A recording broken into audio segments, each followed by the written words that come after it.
இப்ப நம்ம நகை எடுத்துட்டு வந்தா, அந்த பிளைனா இருக்கிற நகை அப்படியே நீங்க உருக்கி அந்த வேல்யூ போடுவீங்களா? இல்ல அப்படியே நீங்க இருக்கிற நான் வெயிட்ல வேல்யூ போட்டு நாங்க குடுத்துருவீங்களா? அப்படியே அந்த வெயிட் எடுத்துட்டு எங்களுக்கு இது நாங்க கிட்டத்தட்ட 25 காலமா இந்த ஃபீல்ட்ல இருக்கோம். ஓகே. ஸோ நாங்க அதனால அந்த பொருள பார்த்தோனே எங்களுக்கு கணிச்சுருவோம். ம். கணிச்சோனே நாங்க அதுக்கு ஒரு வேல்யூ போட்டு சொல்லிடுவோம். இன்னைக்கு இந்த இந்த கஸ்டமர்கிட்டன்ட்டு. ஓகே. கஸ்டமர் ஓகேன்னு சொன்னதுக்கப்புறம் அவங்க கிட்ட நான் பணத்த குடுக்க போறோம். ஓகே. அதுல வந்து என்ன மாதிரி நீங்க லெஸ் பண்ணுவீங்க? இப்ப பழைய நகை இருக்கும். சில பேர் ரொம்ப பழைய நகை கொண்டு வருவாங்க. சிலதெல்லாம் வந்து அது ஒடிஞ்சு, அது வந்து ஆல்டர் பண்ணி சம்திங் வச்சிருப்பாங்க. ஒரு கஷ்டத்துக்கு எடுத்துட்டு வந்து விப்பாங்க. ஸோ இதுக்கு ஒரு கேட்டகரி நீங்க பிரிச்சு வச்சிருக்கீங்களா? பழைய நகைக்கும், இப்ப ரீசென்ட் டைம் வாங்குன நகைக்கும், அந்த மாதிரி ஒரு வேல்யூ போடுவீங்களா? இல்ல எல்லாமே கோல்டு தான். கோல்டுக்கு ஒரே விலை தான். மார்க்கெட் என்ன விலை குடுக்குதோ, அந்த விலை தான் குடுப்பேன். அப்படின்னு இருக்கா? தங்கத்துக்கு விலை ஒரே மாரி விலை தான். ஓகே. தங்கத்துக்கு மாற்றம் கிடையாது. ஆனா அதுல இருக்க தரத்துக்கு தான் மாற்றம்.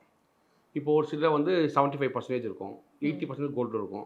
கடையில விக்கிற 916 விக்கிறாங்க. அப்ப ம். 91% தான் அதுல கோல்டு இருக்கும். பேலன்ஸ் ம். 8% காப்பரும், சில்வரும் மிக்ஸ் ஆயிருக்கும். ஓகே. இப்ப அந்த காலத்துலலாம் அந்த 916 கிடையாது.